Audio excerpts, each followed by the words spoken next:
Most people think the United States has a handful of spy agencies. The CIA, maybe the NSA, the FBI, if you've watched enough crime shows. But the real number is 18. 18 separate intelligence agencies, each with its own budget, its own chain of command, and in some cases, its own secrets that the other agencies are not allowed to know. Some are household names, some appear in movies, and some have been operating in total silence for decades, running programs so sensitive that the government denied they even existed. This is not a conspiracy theory. These are facts. And today, we are opening every file. The intelligence community, that is the official term, was not built overnight. It grew piece by piece across more than a century of wars, Cold Wars, and threats the public never fully saw. Each new agency was created because something the previous ones were not catching. Every gap in intelligence became a new organization. Let us start with the most recognizable name on the list, the Central Intelligence Agency. Almost everyone knows the name. Almost nobody knows what it actually does. Here is the first thing most people get wrong about the CIA. It does not operate inside the United States. That is not its mission. The CIA's entire focus is foreign intelligence, recruiting spies in other countries, analyzing threats from foreign governments, and running covert operations in places where the United States cannot officially be seen. The CIA has 5 major directorates, and each one functions almost like a separate organization inside the agency. The Directorate of Operations runs human spies, people recruited overseas who report back intelligence in real time. The Directorate of Analysis produces the reports that land on the president's desk every single morning, summarizing the most critical threats anywhere on the planet. The Directorate of Science and Technology builds the tools that make the rest of it possible: surveillance equipment, communications systems, and capabilities that have never been made public. The Directorate of Support keeps the entire operation running. And the Directorate of Digital Innovation, added just over a decade ago, handles cyber operations and artificial intelligence surveillance at a scale that makes most countries nervous. The CIA is not just one agency. It is 5 agencies operating under a single name, and it is only the beginning of this list. If the CIA recruits humans, the NSA listens to everything else. The National Security Agency is the largest intelligence organization in the United States by almost every measure: budget, staff, and technical capability. Its mission is signals intelligence. That means intercepting communications, phone calls, emails, text messages, encrypted internet traffic, financial transactions, satellite transmissions. Anything moving through a wire or through the air is potentially within reach. The NSA operates a vast electronic surveillance network. It has listening posts on every continent. It runs undersea cable taps. It intercepts satellite signals from facilities in deserts, on remote islands, and inside ordinary-looking buildings in suburban America. After September 11th, the agency's domestic surveillance programs expanded significantly.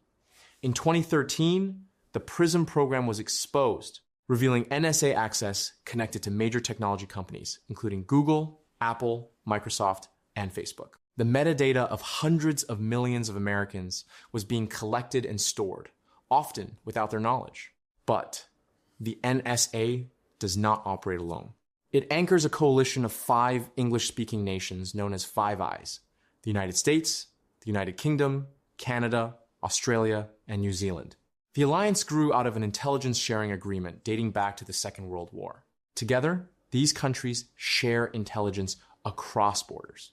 The arrangement creates a surveillance network with global reach, linking agencies that most people rarely hear about. In the United Kingdom, it is GCHQ. In Canada, CSE. In Australia, ASD. In New Zealand, GCSB.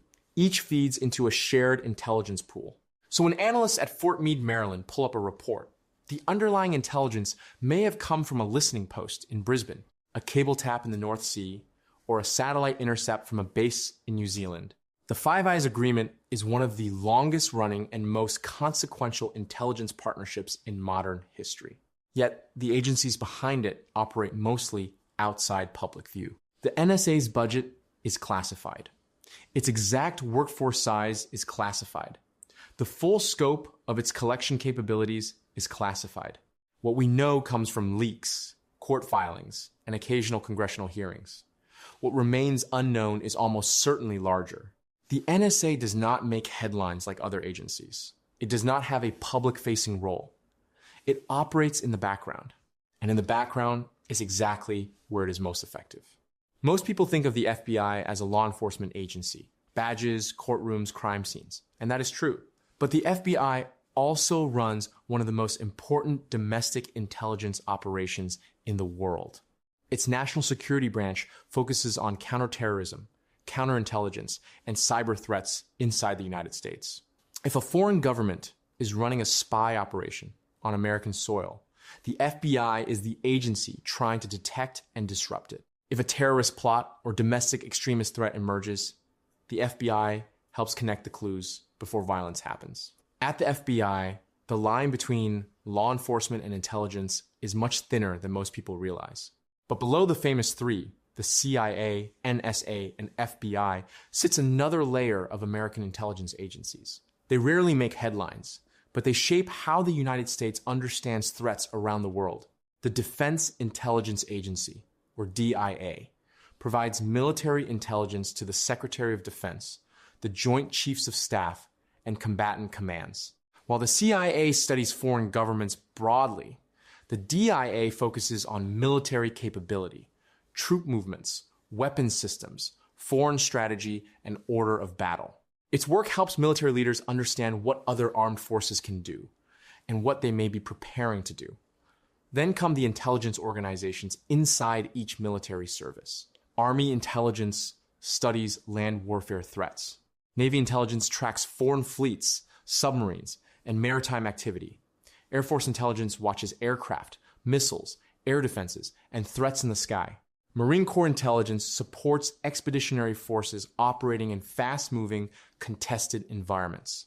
And now, there is Space Force intelligence. Created alongside the newest military branch, it focuses on the space domain, satellites, orbital activity, and the growing competition above Earth. As more countries rely on space for communication, navigation, surveillance, and weapons targeting, intelligence in orbit has become central to national security. Even the United States Coast Guard has its own intelligence mission. Coast Guard intelligence focuses on maritime threats, drug trafficking, illegal fishing, migrant smuggling, port security, and border security on the water. It sits in a unique place, part law enforcement, part military service, part national security agency. Together, these organizations show that American intelligence is not just one agency or even three famous ones. It is a network divided by mission, geography, and domain. Some agencies look outward, some look inward. Some focus on oceans, airspace, battlefields, cyberspace, or orbit. And the deeper you look, the more you realize the intelligence community is far larger than the names everyone already knows. And then there is the NRO, the National Reconnaissance Office. For the first 31 years of its existence, from 1961 to 1992, the United States government officially denied that this agency existed at all. If you asked, the answer was no. No agency, no satellites, no program, nothing. The NRO was established in 1961 under a classified presidential directive. Its founding mission was so sensitive that even members of Congress with top secret clearances were kept in the dark. The agency did not appear in any public budget. It had no official address. For 3 decades, one of the most powerful intelligence organizations ever created, operated in complete secrecy, known only to a small circle of government officials and cleared contractors. The NRO's mission is unlike any other agency on this list. It does not recruit spies. It does not intercept phone calls or emails. What it does is design, build, launch, and operate the most advanced surveillance satellites ever constructed.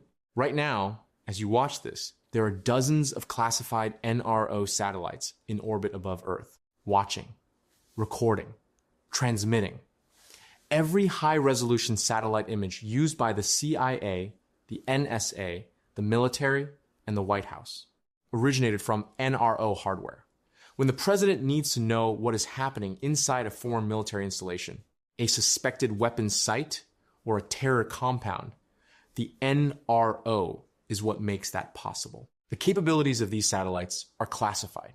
The exact number of them in orbit is classified. The resolution they can achieve is classified. What has been acknowledged publicly is remarkable enough. The ability to image objects from hundreds of miles in space with enough detail to read a license plate.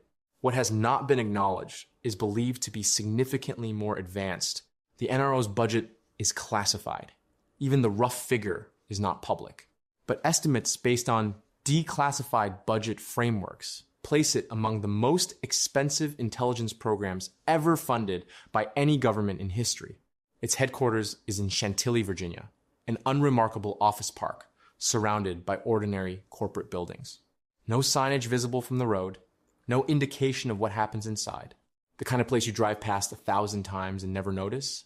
This is the agency that watches everything from orbit in silence.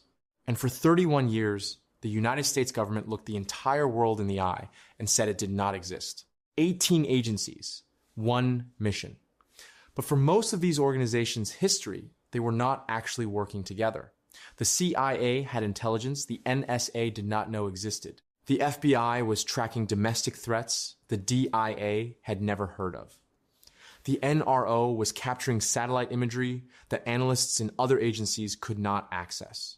Each organization operated inside its own silo, protecting its methods, its sources, and its secrets, sometimes even from each other. September 11th, 2001 exposed how dangerous that fragmentation was. The 9/11 Commission found that pieces of intelligence existed, scattered across multiple agencies, that might have connected the dots before the attacks. The CIA knew things. The FBI knew things. But the agencies were not sharing, and no one was looking at the whole picture at once. In 2004, Congress created a new agency specifically to solve that problem. The Office of the Director of National Intelligence, the ODNI, sits above all 18 agencies in the intelligence community hierarchy. Its job is coordination, making sure the CIA knows what the NSA knows, making sure the NRO's satellite data reaches the analysts who need it, making sure the president's daily intelligence briefing reflects the full picture across all 18 organizations, not just whatever one agency chose to share. The Director of National Intelligence is the single most senior intelligence official in the United States government, above the CIA director, above the director of the NSA, above all of them. Together, these 18 agencies form what the government officially calls the intelligence community, the most expensive, most powerful, and most comprehensive intelligence apparatus in human history. The combined budget, much of it classified, runs into the tens of billions of dollars annually. The combined workforce, including contractors, is estimated in the hundreds of thousands. Most of it operates in ways the public will never fully see. The programs are classified. The methods are classified. The capabilities, in many cases, are classified. What gets declassified, sometimes decades later, consistently reveals operations more expansive, more sophisticated, and more consequential than anything the public assumed was happening. Those are the 18 agencies that make up the U.S. intelligence community. From the CIA's covert operations to the NSA's global surveillance network to the NRO's silent satellites watching from orbit. But knowing these agencies exist is only the beginning. Because what they have actually done, the programs, the operations, the experiments that eventually got declassified, that is a completely different file. And that file is coming next.